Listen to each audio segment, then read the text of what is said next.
Good afternoon, I'm Jess De Los Santos. This is One News Now. Part of Metro Manila's transition to a modified ECQ is the reopening of malls in the country's capital. But what are mall operators doing to prevent transmission of the SARS-like virus once they open their doors to the public? Gerard De La Peña is live from BGC in Taguig City to tell us all about it. Gerard, anong aasahan natin?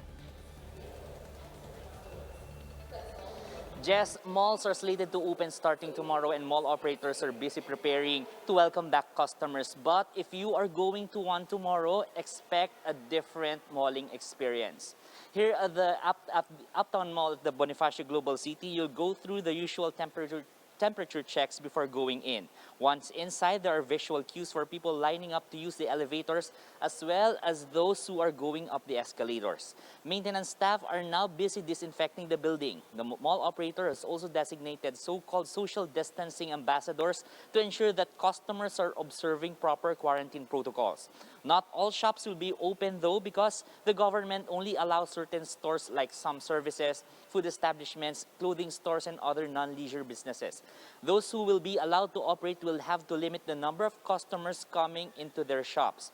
Other malls are also doing similar preparations. The AYALA group said aside from disinfection and setting up new protocols, they are also ramping up digital platforms to allow customers to just pick up, drive through, or have their goods delivered to them.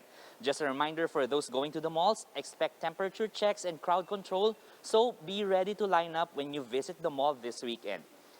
Just eating inside dining establishments still prohibited, and restaurants can offer takeout or delivery services. And also, most malls are also enforcing a no mask, no entry policy. So if you're going to one tomorrow, just bring one just to be sure.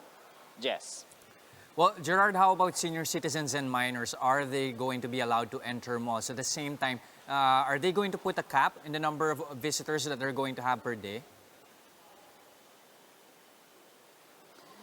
With regards to your question as to the age of the mall goers, yes, we were told by the mall management that those below 19 years old and those above 59 years old will not be allowed to enter the mall. As to the other question regarding the cap on the number of visitors, well, it's a DTI directive that any store should only allow up to 50% of their capacity. So let's say, for example, if a small store can only accommodate 10 customers at a time, they will only be allowed to accommodate 5 customers and the others will have to line up outside. Yes. How about in terms of operating hours, Gerard? Limited pa rin ba? Yes, as far as this mall is concerned, they will be open from 10 a.m. up to 7 p.m. As opposed to the normal mall operating hours of 10 a.m. up to 9 p.m. So again, this mall will be open from 10 a.m. up to 7 p.m. only tomorrow. Yes. All right, thank you for those details. That was Gerard De La Peña reporting to us live from BGC. Here are some of the day's biggest stories. 8 inmates from the Correctional Institute for Women have recovered from COVID-19. They are headed back to the CIW compound where they will remain in isolation. The city of Imus's molecular laboratory is one step closer to becoming an accredited testing facility. It is expected to undergo stages 2 and 3 of the DOH and RITM's accreditation process today. 2 more oil companies will extend their fuel subsidies to bus units ferrying health workers around the metro. Phoenix and Petron committed to continuing the program until end May in light of the extended ECQ in Metro Manila.